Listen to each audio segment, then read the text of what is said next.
ముఖ్యంగా ఇక్కడ విశేషమైన కార్యక్రమం ఏంటయ్యా అంటే, ఈ మహాశివరాత్రి సందర్భంగా భక్తులకందరికీ మంచి అనుగ్రహం కలగాలి, ఆయురారోగ్య ఐశ్వర్యములు పొందాలి. కాలం కొందరికి గాయం చేస్తుంది, కానీ ఆ శివుడే సాయం చేస్తాడు. ఆ శివానుగ్రహం మీకందరికీ కలుగుతుంది. ముఖ్యంగా ఈరోజు ఎక్కడా లేనటువంటి విధంగా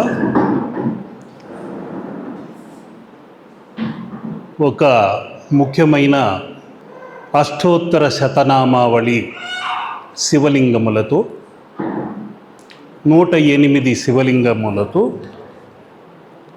నా జీవితకాలాన్ని, నా కృషిని వెచ్చించి ఒక మరకత లింగము ఈ విధంగా తయారు చేయటం, చిన్న వయసు నుండి ప్రతి శివరాత్రికి ఆరాధన చేసుకుంటూ,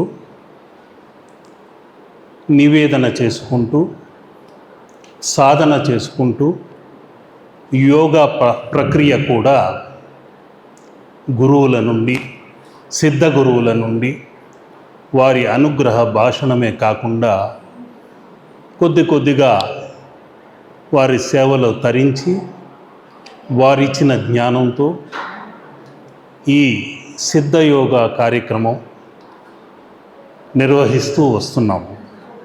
సిద్ధులకు ఆది సిద్ధుడు, ఆది గురువు, ఆది పురుషుడు, సృష్టి స్థితి లయ కారకుడు ఆ మహేశ్వరుడు. ఆయన అప్పటికీ ఇప్పటికీ ఏనాటికైనా నిత్యం ధ్యానం చేస్తూనే ఉంటారు. ఈ కార్యక్రమంలో ముఖ్యంగా ఈ మరకత లింగము దర్శనము చేసుకున్న వెంటనే, మరకతము అంటేనే ఒక మకర నిధి లాంటిది, తరతరాలకు తరగనటువంటి వరాలను ఒసగేది. అటువంటి 108 శివలింగములతో ఈరోజు చూస్తున్న మీకందరికీ దర్శన భాగ్యం కలిగించాలని, ఇన్నేళ్ల సాధనతో నా యొక్క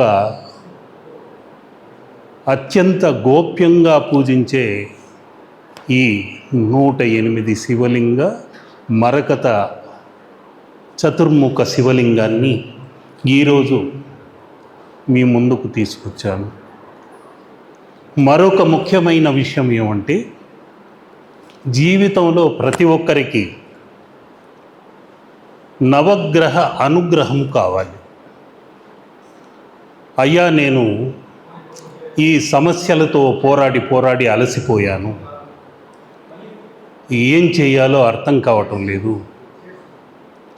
ఆ దేవుడు ఎందుకో నా పైన పగబట్టాడు, నాతో ఈ విధంగా అగ్ని పరీక్ష పెట్టి ఆ అగ్ని బాటలో నడవమంటున్నాడు, ఎందుకు నాకు ఇటువంటి బాధలు, ఏ కర్మ చేశానో, ఏ పాపం చేశానో అంటూ ఆవేదన వెళ్ళబోసుకునేవారు ఉన్నారు.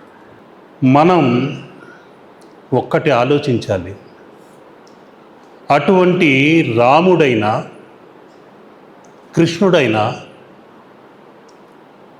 అవతారమూర్తులైన వారు వారే కష్టాలను అనుభవించి చూపించారు, మానవాళికి నిదర్శనంగా ఉన్నారు. మీరే కాదయ్యా, దివి నుండి భువికి వచ్చి మేం కూడా ఆ నరావతారం ఎత్తి కష్ట నష్టాలను భరించాలి, పాప పుణ్యములను బేరీజు వేసుకొని నడుచుకోవాలి అని దుష్ట సంహారం చేయడానికే ఈరోజు అవతరించాను అంటూ ఆ కృష్ణ పరమాత్ముడైనా రాముడైనా వీరందరూ అవతారమూర్తులు మనకు మార్గదర్శకములు అయ్యారు. అటువంటి రామ అనే శబ్దానికి అతి శక్తివంతమైన తేజస్సు, యశస్సు, ఓజస్సు ఇవన్నీ ఉన్నాయి అని ఆ శివుడే పార్వతికి మంత్రములలో అతి శ్రేష్టమైన మంత్రము రామ. రా అంటే రవి, మా అంటే చంద్రుడు. ఆ సూర్య చంద్రులే రాముడు. అందుకే ఆయనను రామచంద్రుడు, రామచంద్ర ప్రభో అంటుంటాం. అంతటి శక్తివంతుడు ఆ శ్రీరామమూర్తి. ఒకే మాట ఒకే బాట అంటూ ఈనాటికి మనం రామరాజ్యం అని ఆ రామరాజ్యాన్ని తలుచుకుంటూనే ఉన్నాం. ఒక రాముడంటే ఎలా ఉండాలి, ఒక రాజు అంటే ఎలా ఉండాలి, రాముడిలా ఉండాలి.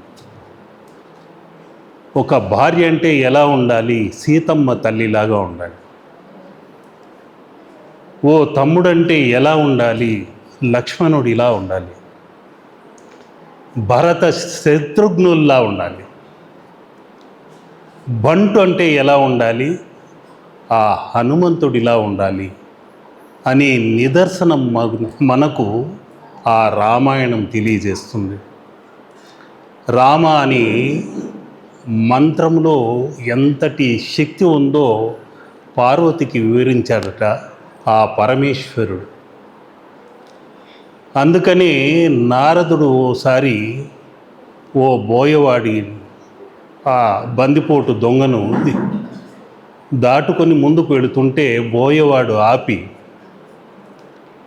నీ దగ్గర ఏముందో నాకు ఇవ్వు అయ్యా, నిన్ను దోచుకోవడానికి నేను ఇక్కడ ఎదురు చూస్తున్నాను, బాటసారులు ఎవరు అగుపించడం లేదు అనేసరికి నారదుడు చిన్నగా నవ్వి, నారాయణ నారాయణ, నా దగ్గర ఏముందయ్యా, ఈ తుంబుర ఒకటి ఉంది, ఏదో నారాయణ అనుకుంటూ నామస్మరణ తప్ప ఇంకేమీ లేదు, ఈ తులసిమాల ఉంది, ఇక నేను నీకేమి ఇవ్వగలను అన్న వెంటనే ఆ నీ చేతిలో ఉన్న వీణ ఇంకేమైనా ఉంటే ఆ తులసిమాలలో ఏదే లాక్కుంటానంటే, పాపం మూట కట్టుకుంటున్నావు, ఆ పాపం నిన్ను వదలదయ్యా, ఎవరి కోసం ఈ పాపం మూట కట్టుకుంటున్నావు?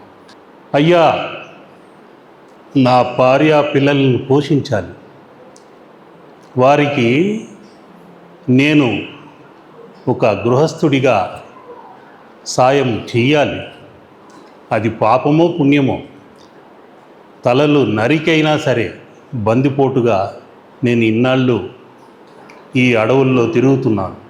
అయితే నువ్వు పని చేయవయ్యా, ఇంటికెళ్ళి నీవు చేసిన పాపంలో వాళ్ళు ఆ పాపంలో పాలు పంచుకుంటారా అన్నది కనుక్కో, నేను ఇక్కడే ఉంటాను, ఎక్కడికి వెళ్ళను. వెంటనే బోయేవాడు ఆలోచించి ఇంటికెళ్ళి భార్య పిల్లల్ని అడిగాడు, నేను చేస్తున్న పాపంలో మీరు వాటా పంచుకోవాలి. ఆ మునీశ్వరుడు ఎవడో చెప్పాడు, ఏమంటారు అంటే, పోవయ్యా పెద్ద మనిషి, నీవు చేస్తున్న పాపంలో మాకెందుకు వాటా, నీవు తెచ్చింది ఏదైనా తీసుకొస్తే నగలో ఆభరణాలు ధనమో ఏదో ఒకటి లాక్కుంటామే తీసుకుంటామే, కానీ నీ పాపంలో మాకు వాటా వద్దు అనేసరికి నివ్వెరపోయి మళ్ళీ ఆ నారద మహర్షి దగ్గరికి వచ్చి, అయ్యా, వాళ్ళు నా పాపంలో పాలు పంచుకోనంటున్నారు, నాకేదైనా మీరు మంత్రమైనా ఉపదేశించండి, మీ మార్గంలో నేను నడుస్తాను అనేసరికి రామ అని 2 అక్షరాలు చెబితే చాలు, అది ఆ పరమశివుడి అంశముతో అవతరించిన మూర్తి, ఆ మహావిష్ణువు మరో అవతారము రామ అనే తత్వం. కాబట్టి రామ అని 2 అక్షరములు చెబితే చాలు, నీ పాపములన్నీ దగ్ధమైపోతాయి. ఓహో, అంతే కదా, చెప్పేస్తానులే అని ఆ బోయవాడు అనేక రకాలుగా పాపములు చేసి మాంసాహారి అయినందువల్ల మంత్రాన్ని ఉచ్చరించలేక మరా అన్నాడు. మరా కాదు, రామ అన్నాడు. అయినా మరానే పలుకుతున్నాడు కానీ రామ అని పలకలేకపోయాడు. అప్పుడు ఇంకా నారదుడు చేసేదేమీ లేక, నీ నాలుక బండబారిపోయింది, నీవు మాంసాహారివై ఇన్నాళ్ళు పుట్టలో పాములాగా బతికావు, ఇకనైనా వెలుగులోకి వచ్చి ఆ మంత్రాన్ని వేగంగా చెప్పవయ్యా అన్నాడు. మరా మరా మరామ అంటూ ఆ మరా కాస్త రామాగా మారింది. ఆ రామనామ స్మరణతోనే ధ్యానంలోకి లీనమైపోయాడు. ఒకరోజు 2 రోజులు కాదు, నెలల తరబడి, సంవత్సరాల తరబడి చుట్టూ పుట్టలు కట్టేస్తున్నా ఆ పుట్టలోనే రామ రామ రామ అంటూ ధ్యానం చేస్తున్నాడు. ఆ బోయవాడే వాల్మీకిగా మారాడు. వాల్మీకి అంటేనే పుట్టలో నుండి బయటకు వచ్చిన ఓ ధన్యజీవి. ఆ వాల్మీకి మహర్షి రాసిన రామాయణమే ఈనాటికి పవిత్ర గ్రంథముగా ఉంది. అదేవిధంగా రాముడు చేసిన చిన్న తప్పిదము, చాటు నుండి వాలిని చంపిన కర్మ మరో జన్మ వరకు వదలలేదు. కృష్ణావతారంలో చాటు నుండి బోయవాడు వేసిన బాణానికి ఆయన అవతార పరిసమాప్తి కావలసి వచ్చింది. ఇలా ఆ రాముడైనా కృష్ణుడైనా ఎవరైనా కర్మను తప్పించుకోలేరు. కర్మకు జ్ఞాపక శక్తి ఎక్కువ, యుగాలకు ఉంటుంది. ఆగామి, సంచితములు, ప్రారాబ్ధములు అనే 3 మూటల భుజాన వేసుకొని మనిషి జన్మిస్తాడు. ఆ ఆగామి, సంచితములు, ప్రారాబ్ధములు ఎవ్వరినీ వదిలిపెట్టవు. పిల్లి కళ్ళు మూసుకొని పాలు తాగుతూ ఉంటుంది, లోకమంతా చీకటిగా ఉంటుంది అనుకొని భ్రమించి, ఆ విధంగా మనిషి మనల్ని ఎవ్వరూ చూడటం లేదు అని పాపములు చేసుకుంటూ వెళుతుంటారు. తాను చేస్తున్నది చెడు మంచి అనేది నిర్ణయం చేసుకోలేక, ఏముందిలే దేవుడు పైనుండి మనొక్కరినే చూస్తాడా అని అనుకుంటారు. కానీ విశ్వనేత్రం మిమ్మల్ని ప్రతిక్షణం మీ కనుపాపల నుండే ఒక సీసీ కెమెరా లాంటిది ఉంది. అది మిమ్మల్ని వీక్షిస్తూనే ఉంటుంది, ఏనాటికి వదిలిపెట్టదు. ఆ విధంగా వెంటాడే పాపములను దగ్ధం చేసే మహాశక్తివంతుడు ఎవరయ్యా, మీ తలరాతలను మార్చే శక్తివంతుడు ఎవరు అని ఆలోచిస్తే ఆ మహేశ్వరుడే. ఆ మహేశ్వరుడి అనుగ్రహం ఉంటే, ఆ బోళా శంకరుడి అనుగ్రహం ఉంటే ఎటువంటి పాపములున్నను దోషములున్నను ఆ పరమేశ్వరుడి అనుగ్రహంతో తప్పించుకోవచ్చు. ఆ కాలుడి నుండైనా ఈ కాలభైరవుడి అనుగ్రహంతో మనం బయటపడవచ్చు. అటువంటి అతి శక్తివంతమైన మహేశ్వర అనుగ్రహం కలగాలి. మనం ఆయనకు అలంకారాలు చేయవలసిన పని లేదు, ఆభరణాలు అలంకరించవలసిన పని లేదు. మనం చేయవలసిందల్లా చెంబుడు నీళ్లు ఆయనపై కుమ్మరించి శంభో శంకర, హరహర మహాదేవ శంభో శంకర అంటే చాలు ఆ బోళా శంకరుడు ఉప్పొంగిపోయి వరాలను ఇస్తుంటాడు. ఏ దేవుడైనా కాస్త అగ్ని పరీక్షలు పెట్టి చివరికి కరుణిస్తుంటాడు. కానీ ఈ పరమేశ్వరుడు మాత్రం కోరిన వారికి, వారు అసురులైన, సురులైన, మునులైన, సాదాసీదా జనులైన వారిని కరుణించే తత్వము కలవాడే ఆ విశ్వేశ్వరుడు. ఆ విశ్వేశ్వరుడి అనుగ్రహము మనం పొందాలి. ఆ విశ్వేశ్వరుడి అనుగ్రహం పొందిన వెంటనే భస్మాసురుడు శక్తివంతుడై చివరికి వరమునిచ్చిన శివుడిపైనే తలపై చేయి పెట్టబోయాడు.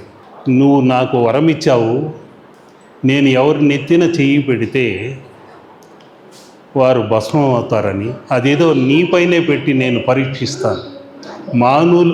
మామూలుగా మానవులను కాదు, నీలాంటి వాళ్ళు భస్మం అయితే ఎలా ఉంటుందో పరీక్షించాలని వెంటబడ్డాడు. అప్పుడు బోళాశంకరుడు విష్ణువును స్మరించిన వెంటనే ఆయన మోహినిగా నాట్యం చేస్తూ ఆ భస్మాసురుడి హస్తం అతని తల పైనే చేయి పెట్టుకునేలాగా చేసి భస్మం చేశాడట. ఈ విధంగా ఆ బోళాశంకరుడు గురించి చెప్పుకుంటూ వెళితే చాలా ఉన్నాయి. ముఖ్యంగా వాళ్ళ అసురులు ఎక్కువగా ఆ ఈశ్వరుడినే స్మరిస్తూ ఉంటారు. ఎందుకంటే త్వరగా ఫలితములు పొందడానికి. అక్కడ రావణాసురుడైన శివభక్తుడే, ఎవరైనా శివభక్తులే ఉంటారు. ఎందుకయ్యా అంటే అతి త్వరగా వరములను పొందవచ్చు. ఆ చెంబుడు నీళ్ళే ఆయనపై పోస్తే ఆయన అంత త్వరగా కరిగిపోవటం ఏంటి, వరాలు ఇవ్వడం ఏమిటి? ఆయన తలపైనే ఉంది ఆ గంగమ్మ తల్లి. మనం పోసే చెంబు నీళ్ళకి పొంగిపోతాడా అనుకోవచ్చు. అదేవిధంగా చల్లటి చంద్రుడు ఆయన శిఖపై ఉన్నాడు. ఇక ఆయనకు చల్లదనాన్ని కలిగించేందుకు మనం ఎందుకు అభిషేకాలు చేయాలి అంటే, క్షీరసాగర మదనం చేసినప్పుడు ఆ మదనంలో హాలాహలం పుట్టుకొచ్చింది. ముల్లోకాలను దహింపచేసే ఒక విషతుల్యమైనది ఆ హాలాహలము. ఒక ఉండగా మార్చి సర్వజనులకు శ్రేయస్సు కలిగించాలని, దాని నుండి కాపాడాలని ఆ పరమశివుడు తన గరళ కంఠాన దాచుకున్నాడు. ఆ గరళం ఉంది కాబట్టి ఆయన గరళ కంఠుడయ్యాడు, నీలకంఠుడయ్యాడు. ఆ విధముగా ఆ నీలకంఠుడి అనుగ్రహం ఉంటే ప్రతి ఒక్క ఇంట్లోనూ సమస్యలు ఉంటాయి.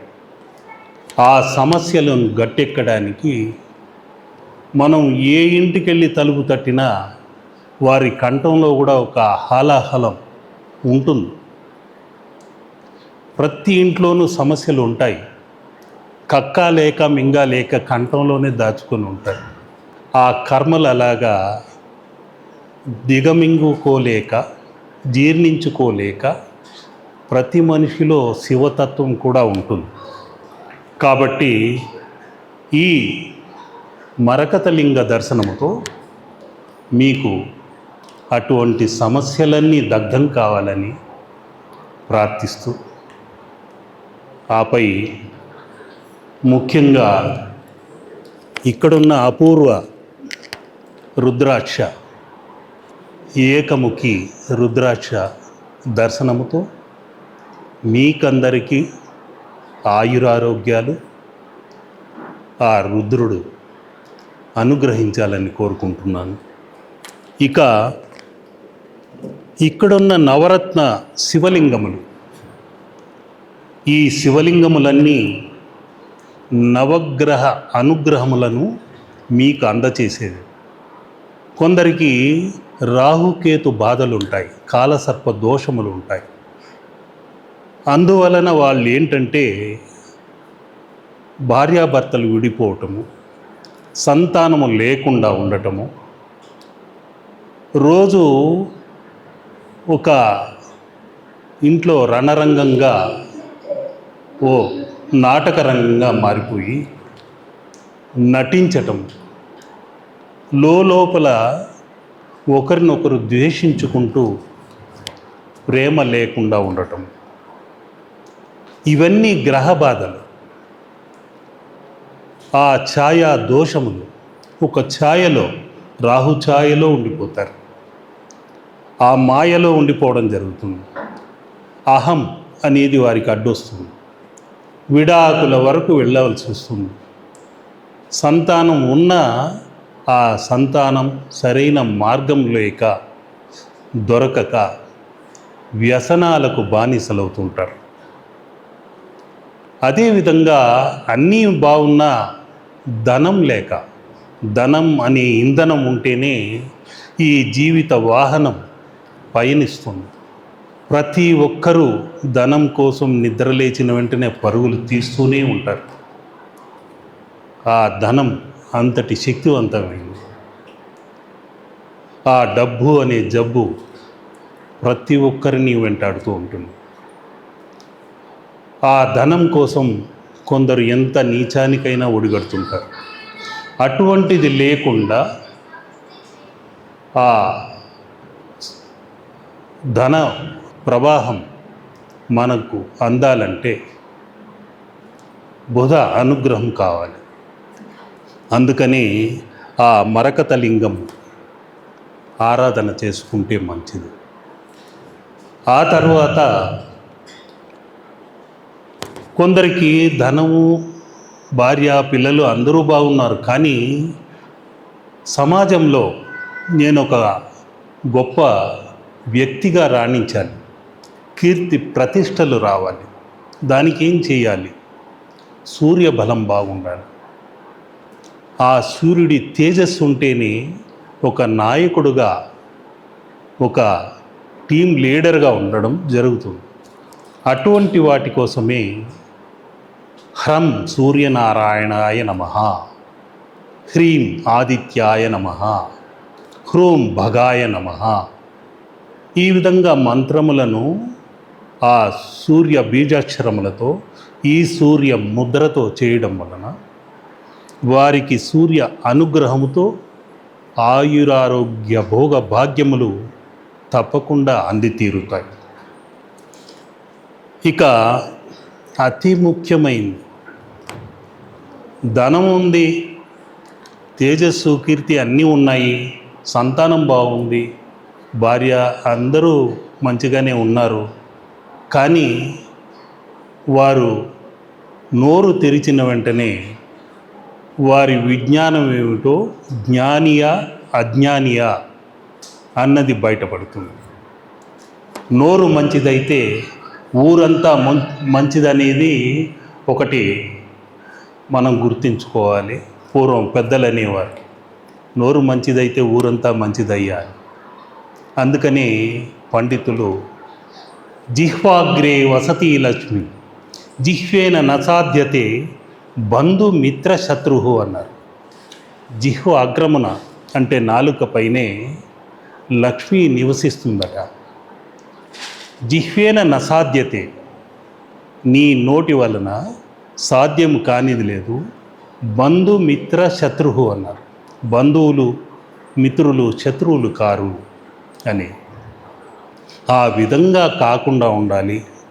మన మాట మంత్రంగా ఉండాలి, మన చేతలు తంత్రంగా ఉండాలి, మన నడక మనం మార్గదర్శకంగా ఒక యంత్రంలా, అద్భుతమైన యంత్రంలా ఉండాలి.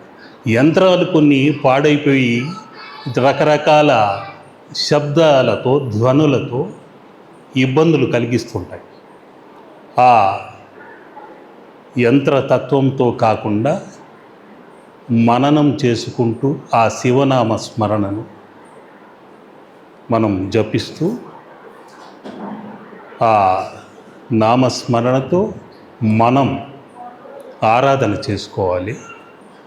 ముఖ్యంగా ఇవన్నీ జ్ఞానము అనేది అందించే ఎవరయ్యా ఆ గ్రహము అంటే బృహస్పతి. అందుకని అక్కడున్న పసుపు వర్ణంలో ఉన్న బృహస్పతికి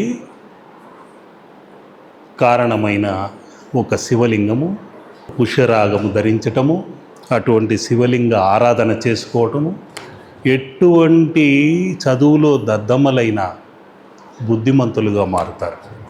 మంచి జ్ఞాపక శక్తి ఉంటుంది. వారి వాక్కుపై సరస్వతి తాండవిస్తుంటుంది. అటువంటి వారు జపించవలసింది ఈ జ్ఞానముద్ర చేసుకుంటూ ఓం నమ శివాయ అనుకోవటమే కాకుండా గురువారం రోజున ఆ స్వామిని ప్రార్థిస్తూ మేధా దక్షిణామూర్తి చిత్రాన్ని దక్షిణం వైపు పెట్టి ఓం శ్రీ మేధా దక్షిణామూర్తి నమః అనుకుంటూ ప్రార్థిస్తే పిల్లలకే కాదు పెద్దలకు కూడా ఉద్యోగంలో ప్రమోషన్లు రావటము, చిన్నపిల్లలకు చదువు రావటము, అజ్ఞాన మార్గం నుండి జ్ఞాన మార్గంలో పయనించటము, చీకటి నుండి అంధకారం నుండి వెలుగు బాటలోకి పయనించడం జరుగుతుంది. ఆ గురు అనుగ్రహం ఉంటే మీరు ఏవైనా సాధించగలరు. ఇక ముఖ్యమైన మనం తెలుసుకోవలసిన ఒక గ్రహం ఉంది. ఆయనే కర్మఫల ప్రదాత. ఆ కర్మఫల ప్రదాత ఎవరయ్యా అంటే మనం చేసే కర్మలకు అతి దారుణంగా శిక్షను విధిస్తూ ఆ శిక్షను విధించిన రాచి రంపాన పెట్టి రక్షణ కలిగించేవాడే ఆ శనీశ్వరుడు. వైరాగ్యాన్ని పుట్టించి భక్తి మార్గాన పయనింప చేసేవాడే ఆ శని భగవానుడు. ఆ శనీశ్వరుడు అందరినీ పట్టి వదిలేస్తుంటాడు వారి వారి కర్మానుసారంగా. ఆ శని అని ఎందుకు అంటున్నానంటే ఇంకొక క్షణంలో మీరు తెలుసుకుంటారు. ఈశ్వరుడుగా మారాడు. నారదుడితో ఓసారి అయ్యా నేను కైలాసానికి వెళ్ళి ఆ పరమేశ్వరుని కూడా కాసేపు పట్టి బంధించాలనుకుంటున్నాను నా శని ప్రభావంతో అన్నాడు. ఈ విషయం నారదుడు కాస్త కైలాసానికి చేరవేస్తే వెంటనే పరమశివుడు చల్లటి కైలాసం నుండి నన్ను ఎలా పడతాడయ్యా నేను పరమశివుడిని అని భూలోకంలోనికి ఓ చెదలు పట్టిన తొర్రలో దాక్కున్నాడు. ఒక 2 క్షణాలే కదా అని 2 క్షణాల తర్వాత ఆ తొర్ర నుండి బయటకు వచ్చి అమ్మయ్య శనీశ్వరుడు నన్ను పట్టలేకపోయాడు అనుకునేసరికి హఠాత్తుగా ఆ శని భగవానుడు ప్రత్యక్షమయ్యి చేతులు జోడించి మహేశ్వర నన్ను క్షమించు, నిన్ను పట్టి వదిలినందుకు. నన్నెక్కడ పట్టావాయా, నేను కైలాసం లేను, ఈ త్వరలో ఉన్నాను, నీకు పట్టేందుకు అవకాశం నేను ఇవ్వలేదు కదా అంటే అప్పుడు శనీశ్వరుడు చిన్నగా లంపలు వేసుకుంటూ మహేశ్వర చల్లగా కైలాసంలో ఉండవలసిన నీవెక్కడ, ఈ చెదలు పట్టిన త్వరలో 2 క్షణములు దాక్కోవడము అదే నా ప్రభావం. అటువంటి మహేశ్వరుడే కైలాసాన్ని వదిలి ఈ భూమికి వచ్చి దివి నుండి ఈ త్వరలో దాక్కోవటమే నా యొక్క ప్రభావం. ఈ 2 క్షణాలు నిన్ను పట్టి వదిలినందుకు క్షమించవయ్యా స్వామి పరమేశ్వర మహేశ్వర అని వేడుకుంటే శివుడు ఆశ్చర్యంగా నవ్వుతూ మొత్తానికి నీవు ఈరోజు నుండి శనివి కావు, శని ఈశ్వరుడివి, శని ఈశ్వర అని ఆయనకు నామకరణం చేశాడు. ఆ రోజు నుండి శనీశ్వరుడయ్యాడు. అటువంటి ఈ నల్లటి రాతిలోని ఉపరత్నము శివలింగ ఆకృతిగా దాల్చింది. ఆ దర్శనముతో శని మహాదర్శ, ఏళ్ళనాటి శని ప్రభావము, అష్టమ శని, ఇటువంటివన్నీ దోషములు తొలగిపోతే వారికి ఎలాంటి ఆపదలు, ఆటంకములు, అప్పుల పాలవటము, అపనిందలు రావటము, ఇవన్నింటినీ తొలగించుకోవడం జరుగుతుంది. ఇక ముఖ్యమైనది రుద్రాక్ష, మహారుద్రాక్ష శివలింగము, అపూర్వ రుద్రాక్ష ఒక సిద్ధయోగి నుండి నాకు అనుగ్రహంగా దొరికింది. ఆ నవగ్రహ రుద్రాక్షలు శివలింగ ఆకృతిలో ఇక్కడ దర్శనమిస్తున్నాయి. వాటిని చూసిన వెంటనే ఆ మహేశ్వరుడి కరుణా కటాక్ష వీక్షణం, రుద్రాక్ష అంటేనే రుద్రుడి అక్షువుల నుండి, చక్షువుల నుండి జాలువారిన ఒక ఆర్ద్రతతో నిండిన బిందు, నీటి బిందు. ఆ రుద్రాక్షలు అంతటి శక్తివంతమైనవి, వాటిని ఆరాధించాలి.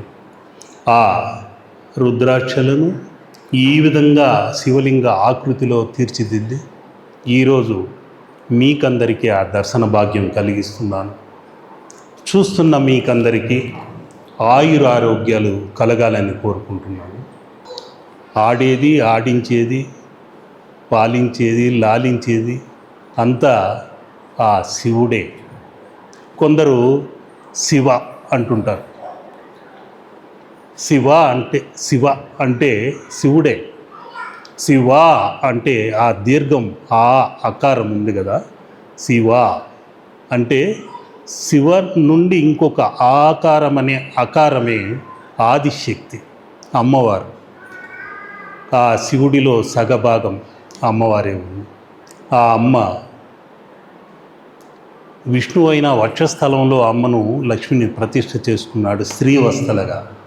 కానీ ఆ మహేశ్వరుడు సగభాగం అమ్మవారికి ఇచ్చాడు.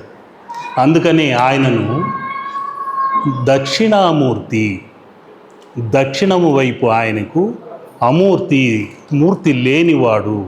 అంటే ఆ మూర్తి లేని చోట ఎవరున్నారయ్యా అంటే అమ్మవారు.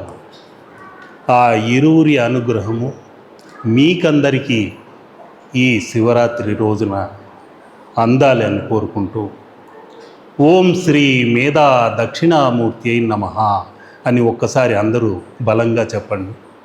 ఓం శ్రీ మేధా దక్షిణామూర్తి అయి నమః. ఈ ముద్రను చేస్తూ మరొక్కసారి చెప్పండి. ఓం శ్రీ మేధా దక్షిణామూర్తి అయి నమః. అందరికీ మంచి జ్ఞానమును కలిగించవయ్యా అని కోరుకుంటూ, మీరు లోకా సమస్త సుఖినోభవంతు అని కోరుకుంటుంటే ఆ పరమేశ్వరుడి అనుగ్రహానికి పాత్రులవుతారు. లోకా సమస్త సుఖినోభవంతు ఎందుకు అనుకోవాలయ్యా? నేను బాగుంటే చాలు, ఎదుటి వాళ్ళు ఎలా ఉన్నా పర్లేదు అనుకుంటున్నారు. ఇక్కడ ముఖ్యంగా ప్రతి ఒక్కరి శ్వాసలో ఆ శివుడే తాండవం ఆడుతూనే ఉంటాడు, లయమవుతూ ఉంటాడు. శక్తిగా ప్రవాహంలోనికి వెళ్ళి ఆ శివతత్వముతో లయమయ్యి ఆ వాయు, ప్రాణవాయువు బయటకు వస్తూ ఉంటుంది. అటువంటి శక్తివంతమైన ప్రాణం ఉన్నంత వరకే దేహం, జీవుడే శివుడుగా ఉన్నాడని మనం గుర్తించుకోవాలి. దేహమే దేవాలయం అన్నది గుర్తుంచుకోవాలి. ఆత్మయే పరమాత్మ అన్నది గుర్తుంచుకోవాలి. ఆ దేహంలోనే, దేవాలయంలోనే, మన గుండె గూడులోనే ఆ శివుడు కొలువై ఉన్నాడు. శివం ఉన్నంత వరకే ఈ దేహం. ఆ శివం అనే వాయులింగేశ్వరుడు పక్కకు తప్పుకుంటే మనం శవం. ఆ శివం లేకుంటే మనం శవం. కాబట్టి అటువంటి పంచభూతేశ్వరుడు మహాశక్తివంతుడు. అగ్ని, భూమి, వాయువు, ఆకాశం, నీరు, ఇలా పంచభూతములకు సంకేతముగా ఆ పంచభూతేశ్వరుడు ఉన్నాడు, ఆ మహాశివుడు ఉన్నాడు. కొందరు ఓం నమ శివాయ అనుకుంటుంటారు. వారికి కొందరికి వాయుతత్వమైన సమస్యలు ఉంటాయి, అగ్నితత్వమైన సమస్యలు ఉంటాయి, విపరీతమైన చెమటలు, విపరీతమైన కంటి నుండి నీరు కారటం, అతిమూత్రం, ఇలా జలతత్వ దోషములు కూడా ఉంటాయి. అయ్యా నాకు గ్యాస్ ప్రాబ్లం ఉంది అంటుంటారు, నాకేదో ఈ జలతత్వ సంబంధమైన దోషములు ఉంది అంటుంటారు, ఉష్ణతత్వంతో బాధపడుతుంటారు. ఈ పంచభూతములు సమతుల్యంగా ఉంచేవాడే ఆ పరమశివుడు. ఓం నమ శివాయ అనకుండా నమ శివాయ అనుకుంటే చాలు. నా అంటేనే భూమి, శివ ఏకాంబరేశ్వర రక్షించవయ్యా, ఎముకలు పటిష్టంగా ఉండాలి, దృఢంగా ఉండాలి అని కోరుకోవాలి. నా తర్వాత మా అంటేనే జలతత్వం. ఓం జంబుకేశ్వరాయ నమః అంటూ మనం ప్రార్థించుకుంటే జల సంబంధమైన దోషములు ఉండవు. ఇవన్నీ సిద్ధరహస్యాలే, కొన్ని సులభతరహగా మీకు అందచేయాలని తెలుపుతూ వస్తున్నాను. నమ తర్వాత సి అంటే అగ్ని. ఆ అరుణాచలేశ్వరుడు అగ్నితత్వంతో ఉంటాడు. ఓం అరుణాచలేశ్వరాయ నమః అని ఆ పరమేశ్వరుడిని వేడుకో. ఆ తర్వాత యం అనే అక్షరముతో యా అనేది వాయుతత్వం, వా అన్న వాయుతత్వమే, యా అని ఆకాశతత్వంలో విలీనమవు. ఈ నమ శివాయ నా భూమి, మా జలము, సి అగ్ని, వా వాయువు, యా ఆకాశతత్వం. అలా ఈ పంచభూతములన్నీ మన మూలాధారము నుండి సహస్రారం వరకు మనల్ని ఆడిస్తున్నాయి, శివతాండవం చేయిస్తున్నాడు. నేను నా కదలిక, నేను నా మాట, నా బాట అన్నీ ఆడించేది శివుడి ఆజ్ఞ లేనిదే చీమైనా కుట్టదంటుంటారు. కాబట్టి ఇది ఆ శివ ఆజ్ఞతోనే మనం ఈరోజు ఇటువంటి పవిత్రమైన కార్యక్రమం చేసుకుంటూ వస్తున్నాం. శివరాత్రి రోజున ఆ మహేశ్వరుడిని నమ శివాయ అనుకుంటూ వేడుకుంటే చాలు. కొందరు ఓం నమ శివాయ అన్నా తప్పులేదు. మన పంచభూతములను సమతుల్యంగా చేసుకోవాలి. మనలోని ఆ పంచభూతములు మనల్ని రక్షించాలి. ఆ ఏకాంబరేశ్వరుడు, ఆ జంబుకేశ్వరుడు, ఆ అరుణాచలేశ్వరుడు, ఆ వాయులింగేశ్వరుడు, ఆ చిదంబరేశ్వరుడు, ఈ ఐదుగురు ఒక్కటే మనలోనే ఉన్నారు. మన దేహమే దేవాలయము, ఆత్మయే పరమాత్మ అని గుర్తిస్తే చాలు. తప్పనిసరిగా మనలోని పంచభూతములన్నీ సమతుల్యమై తీరుతాయి. ఇది ఏదో నేను సిద్ధగురువుల దగ్గర సాధన చేసి సులభ మార్గంలో నేర్చుకున్నవి మీకందరికీ సులభంగా, సునాయాసంగా అర్థమయ్యేలా క్లుప్తంగా దానినన్నింటినీ వడబోసి కొద్ది కొద్దిగా తీర్థంగా అందిస్తున్నాను.